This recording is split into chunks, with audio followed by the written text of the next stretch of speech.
This is London. Can you speak up a little bit? London? Yes, sorry. London, as like L-O-N-D-O, London, like Yes. this is where I'm from. Yeah, Yes. London. Okay, cool. And who are you guys? I'm his mom, Crystal, and my son, William. Hi. He's, Huh. yeah. How old are you? I'm 19. Okay, all right. So the story's about you. All right. So he got his vaccines on schedule at first, starting at 2 months, got all of them, and then again at 6 months, and then he started getting ear infections and sick all the time. So we held off because they said don't give it while he's sick.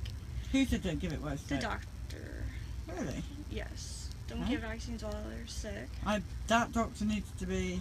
He's a good doctor. Yeah. Well, I mean, seriously, from what we're hearing, Mhm. That's almost the first time we've ever heard it that. is the first time we've heard that. Yeah. Wow.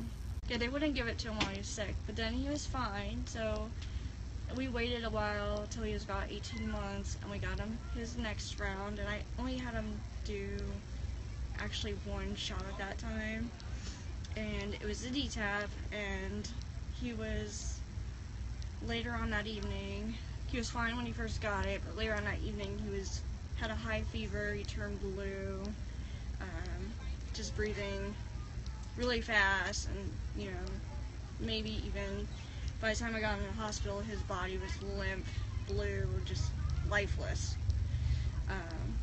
So he was there. They gave him oxygen, but as far as like treating him, they didn't really do much. He kind of came out of it, but since then he hasn't talked or anything. He's talking now, I guess, so I say that incorrectly. He stopped talking until he was 4 and regressed completely. And then when he was 2, right after it happened, we figured out he taught himself how to read, so we've been lucky because we've been able to communicate with him by writing, even though he was we knew he couldn't talk, but he could write down words for us, so he's still that way, like he'll answer yes or no questions. But yeah. How old is he, did you say? He's 10. He's 10. Yeah. How do you feel about what it's done to your boy? I'm angry. I've been having such a hard time getting over this. I mean, he's 10 now, and I still can't get past it.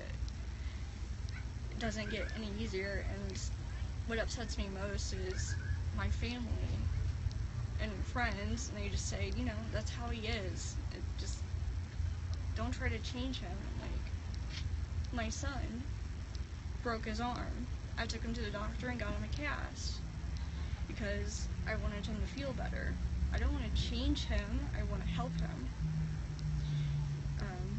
And that's what I look at it. Like, his autism isn't something that he is happy about. He doesn't like it. When you tell your family that he was injured by vaccines, what do they say? They don't believe me. Why would they not? They just think they think he was born that way. I know what that feels like, and it's one of the most hurtful things when your family don't believe you.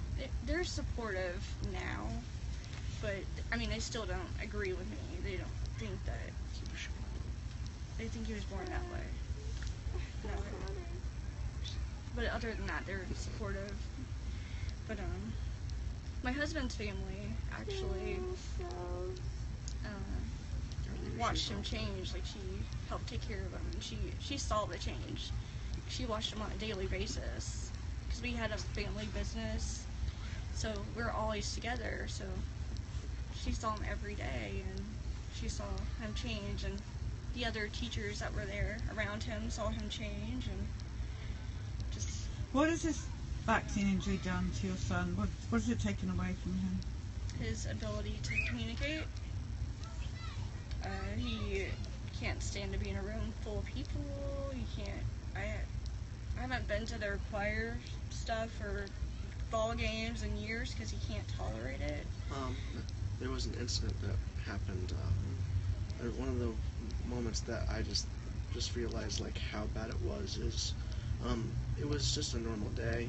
We went to Walmart and we were just getting groceries because we're just like any normal family. We want to get groceries, but the place was packed. There were long lines. There was a chorus, that echo that you always hear at a Walmart when they're just like filled to the brim with everyone. And London, he's better now with it, but he just blew up. He was screaming, he was crying, he was kicking, he was trying to go for the front doors because he wanted to get away from it all. He wanted to get to his safe place. But luckily I stayed with him. I remember just sitting on that white floor with him in my arms, and just like, you look around and you just want people to like think how bad it is, how bad this problem is, how bad it hits you to the core. But when they look at you, they just think, why is that kid acting like that? Why does he have to be like that? Heck, I think I heard a murmur that day of like, will someone please shut that kid up? People don't understand how bad it really is. Thank you for speaking up like that. It's hard on the siblings. That's why he's here. He wanted to talk about, you know, you don't have very many siblings that get to speak, so he really wanted to let people know what it's like. Are you pressurized into vaccinations at college? In college, they have a form that happens to, like, when I went to Ball State and I was trying to sign up for it, they had a sheet that they gave you which happened to say they wanted all your vaccination records. Because apparently there is a law, I forget what it is, that says that you need to have vaccination records on file, or you need a doctor's notice in order to do it. Now, as we said earlier, our doctor's really, really good. We got our doctor named Dr. Bain, and he happens to write up notices. He wrote up my notice to let them know that I'm safe from, and I don't need to go to get vaccines because of a religious exception, because I don't want to get any more vaccines. I had all my vaccines on schedule, but I know that when I marry one day, I'm going to be having a serious talk with my wife about it, because I'll say I don't want people to go through the pains that I had to as a sibling of him. I mean, when I first got a sibling, I was so happy for it. I mean, when you're a big brother, you want to be with your little brother to play catch, throw a football with him, or in my case, throw a rugby ball with him. Are you a rugby player? Yeah, I'm a rugby player. Excellent. Love rugby. Good job. But then when this hits, he doesn't even listen to you. He'll just look off into space like he's looking at a camera. I remember having a picture of him all wide-eyed looking at a camera because he realized we were all looking at him and he was looking at the camera lens. But ever since that 18-month vaccine, he's not that same kid who was sitting in that green seat just looking at someone. He's just looking at some non-existent camera that we can't even look at. Talking about the bumbo seat. The what? A bumbo. It's actually not really safe now that back then it just came out though. But it helps your baby be supported when they're sitting. And he loved that thing. He'd always be in it and smiling and interacting with everybody. We have videos of him before, so that's why it really irritates me that people say they don't believe me. I'm like, I have videos of him being fine, and you know now. Has he ever obvious. spoken? Yeah, he speaks. London, can you say hi to Polly, please? Say hi to Periscope. Say hi. Hi. Hi. You're very sleepy. He can answer yes or no questions, or give him choices, and he can answer that. Okay. He also does outbursts. He has quite a few scares too, with things that have happened. He's wandered a couple of times. We've lost him. That's frightening, and that's so common with this injury. It's not the most frightening thing that's happened with him, though. What is the most frightening thing? The amp incident. Oh, you can tell her that. My dad happens to be a musician, and so he has. Your dad's a musician. Yeah, my dad's a musician, He has a whole bunch of guitars, amplifiers, computers inside of his office because it's his home studio where he creates music and all that other stuff. But one night as we were watching a movie, we were coming to the end of it, and my dad and I think my sister smelled this burning smell from downstairs. We came downstairs, and London was holding the flick lighter because my dad had been using it lately. And the what? It's a candle lighter. The candle lighter, the flick one that you can that's got the long tip. Yeah. My little brother, London, he happened to watch it, and he was able to watch the movements of my dad, so he knew how to turn it on. So he went into my dad's office to the amplifier, stuck it right up to the amplifier front cover, and he started lighting it on fire. Wow. Those things are super flammable too. It actually was flame retardant, thank goodness. The ones you had? The front cover was a limited edition one, which had a anti-retardant cover. Gosh, you guys are lucky there. Yeah. Yes. I've seen those things go up. If it wasn't, it could have been way worse. So lucky. We got lucky because he's terrified of fire now. If he smells any smoke or sees anything even hot, he's panicking. But it was one of the scariest things that ever happened. It's just like, he doesn't understand what is safe and what isn't sometimes. He doesn't have any fear until it becomes a reality. He sees, like, he was watching some YouTube videos, and they're like cartoons, so like you wouldn't think they would be bad, but we learned they're not so great. So that's where he saw it. They were doing like fire, they were setting the house on fire so they can get a new house and new laptops and whatever, and he saw that, and that's what he thought he wanted to do. So he just didn't understand that that's a very, like, his life was at risk when he did that. Oh, I'm ready. Alright, well now have you signed the bus? No, he has not signed Let's the go bus. and do it. Okay. And you are an amazing big brother. Thank you.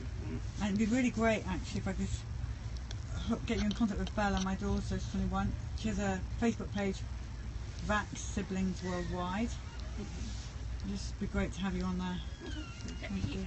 He also has another sister too, and her name is Cyan. I wanted to mention her just because she couldn't be here, she had to work.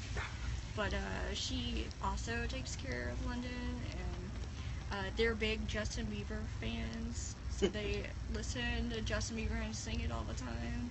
And who's a Justin Bieber fan as well? Oh, are you? His newest album's pretty good, actually. His new actually is pretty good. Yeah, she loves them. She's a stalker. But yeah, she sings. And Shame she's not here, she could have sung with Patrick. yeah, I have a video that I'll send you. Okay, wonderful, we'd love that. Patrick would love it, Patrick at vax.com. Alright, let's go and sign this bus. Alright, Go find out what you want to number. go sign the bus? Well, my husband's a big rugby fan, played rugby. Andy Wakefield's a rugby player. So all the kind of men in my life are rugby players, if you want. I'm from Brownsburg, where we're a great rugby team in the U.S. I think 2 years ago we got number 8 in the nation. I wasn't on the varsity team, but I'm a rugby player and I love rugby. Good for you. Yeah, it's a good nice. game. It's a good game. Alright, buddy, you want to go write your name?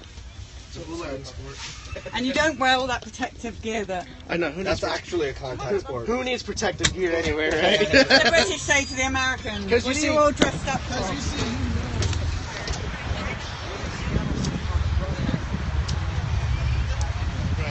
Do we know the number?